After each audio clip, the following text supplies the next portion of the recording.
Hello, this is Derek from VolitionRecordingStudio.com. Hope you're doing well, and thank you for watching this video. For those of you who are on this channel for the first time, please consider subscribing to this channel for more free tutorials on mixing and audio engineering related content. So we're back once again on this 5 secrets to an amazing mix. So this is actually part 3 of 5. So this will be a 5-part video. So for those of you that haven't checked out the previous videos on gain staging and static mixing, I highly recommend that you go back to check that out, as this will be another step forward building on the foundation from the previous last 2 videos. Alright, so we are on the third important step to making a good mix. So it's EQ and compression we'll be talking about today. Now let's go take a look and see what we have. So just a little preview from what we had from the last video on static mixing. We're going slow, slow, there's no rush. What we're doing takes time. There's no rush up at the finish line. So calm down and breathe in the light. Don't feel like a passerby while they pass you by. Going slow. Alright, so that is what we have so far. So I'm going to pull up the EQ right here quickly.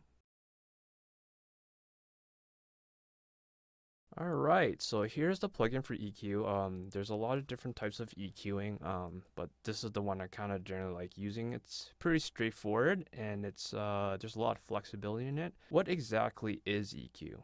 It's a fancy way of saying adjusting the volumes for specific frequencies. So for those of you who don't know what frequencies are, frequencies is pretty much sound in cycles. So I don't want to get too complex, but pretty much every sound we all hear that we can all identify through human hearing, we categorize those as hertz in this case. So pretty much cycles. As we can see here, we have from 20 to 20k. So generally what that means is the whole dynamic hearing range for human. 20 hertz will be something like rumbling, boom, even like you can kind of hear a thud. Those are generally around that area, and then and then we work our way up from 20 to about 100 to 120. That's kind of where like you can kind of hear like bass tones, like the tone of bass, or like the weight of guitars or whatnot. And then we get into the 5. That's kind of around your mids, starting to be around your low mids. So that's kind of where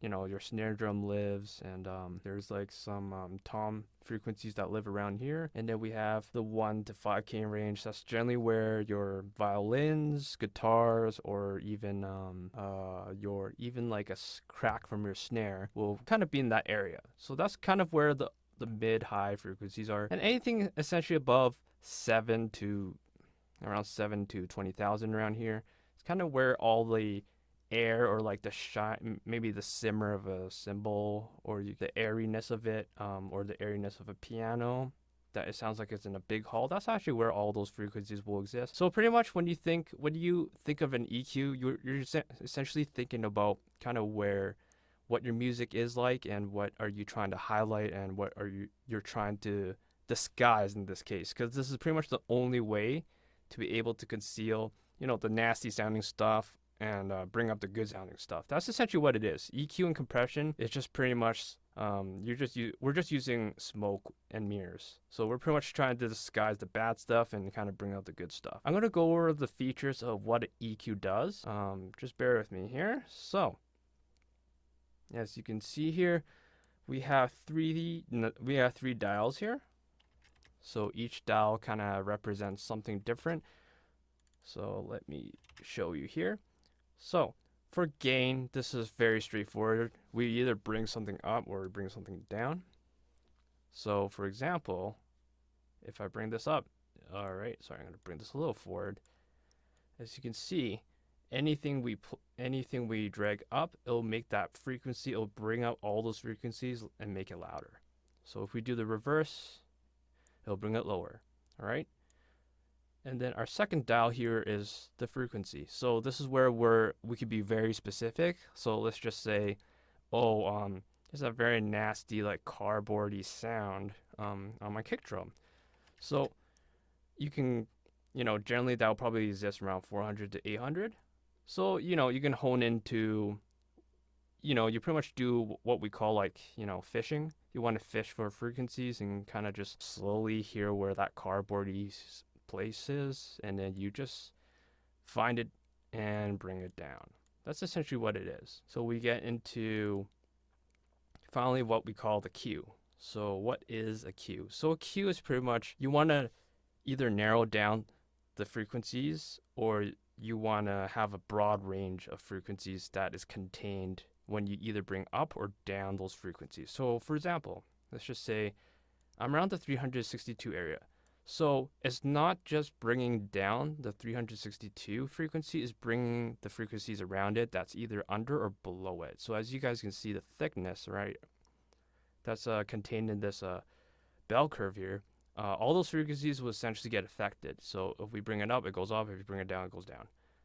And what the cue does is that you can actually narrow it down or broaden the frequencies around it to be either brought up or down. So in this case, let's just say, we don't like that cardboardy sound for that kick drum. It sounds too fake, or we just don't want it there.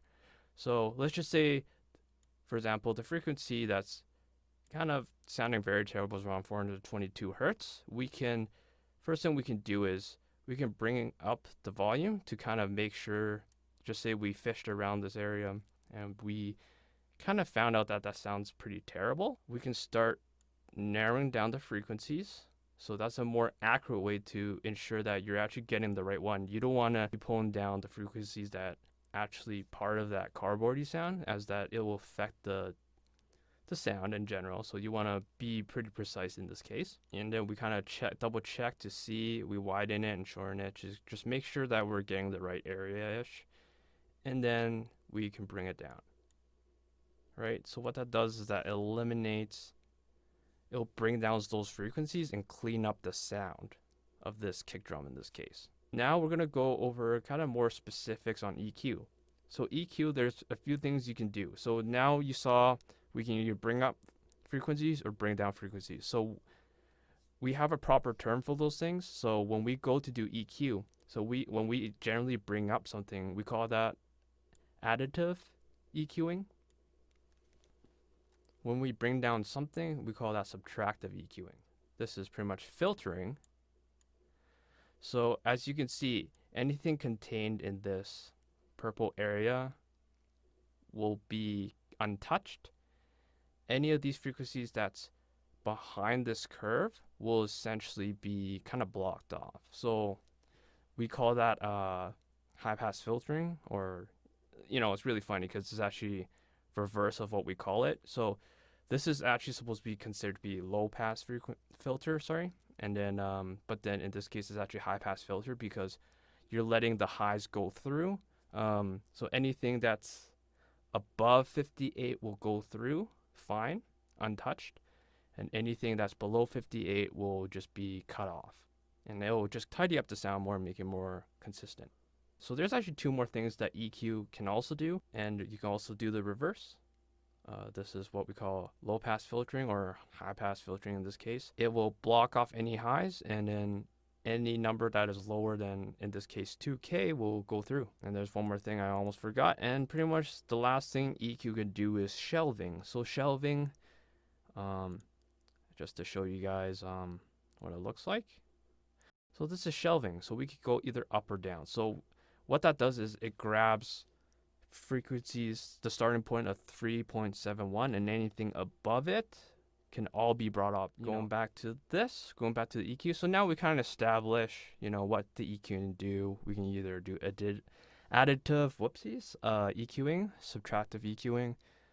We can do some filtering, low pass, high pass, and we can also do shelving. So those are pretty much the basic functions of an EQ, and that's essentially the most important part of EQing, is just knowing kind of where you should apply these EQing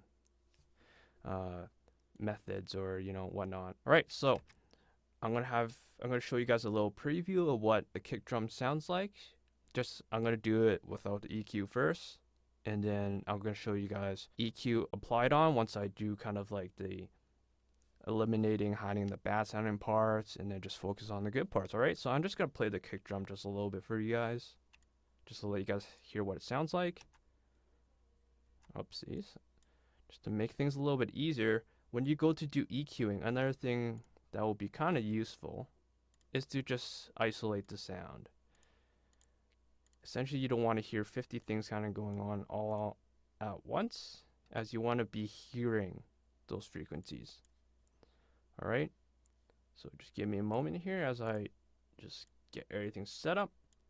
And another thing that will be pretty useful is once we kind of start on any EQing, we want to make sure that we are mixing through mono actually. All right, so in order to do that, there's a few ways you can do it.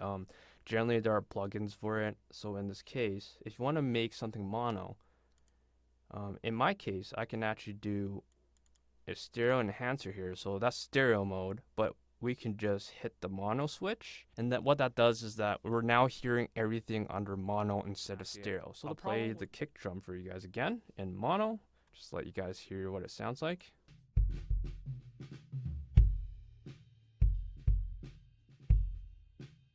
All right, so you guys can kind of hear that for the kick drum there. So that's actually without the EQ. All right, so now we're gonna do some quick EQing.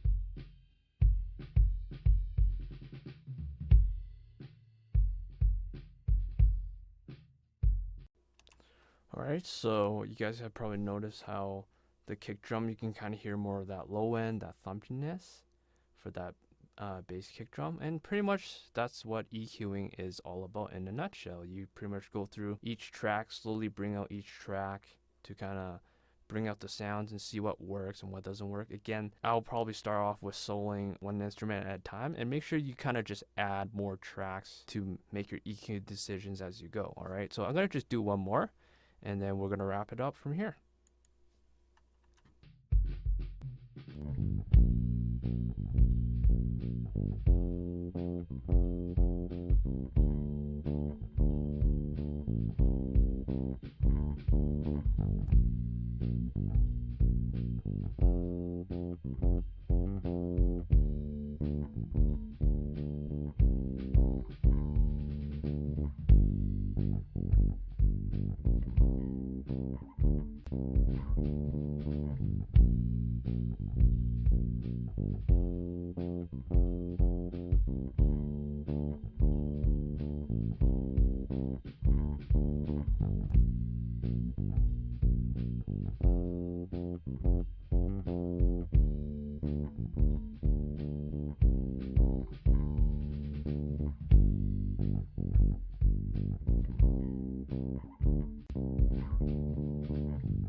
All right, so you guys can hear that, kind of just showing you guys an example. When I brought out the bass, I was kind of just focusing on the bass first, and then I kind of brought the kick drum in. So essentially, that's kind of what you want to do when you go to do EQing, is you want to make sure you bring in elements, essentially, because you still want to hear kind of how everything sounds together, right? So I'm just going to turn off the EQs for both to let you guys hear the difference between no EQ and EQ.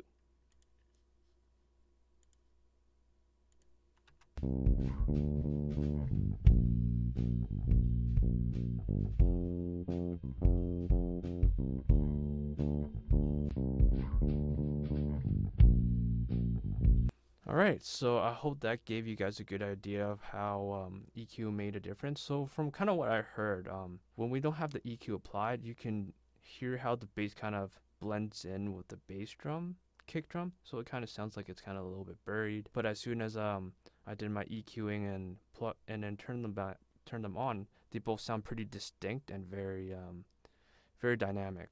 So, thank you for watching this video. And if you like what you saw, please consider subscribing for more content. And I hope this helped you guys out. Alright, so thank you very much. See you guys on the next video.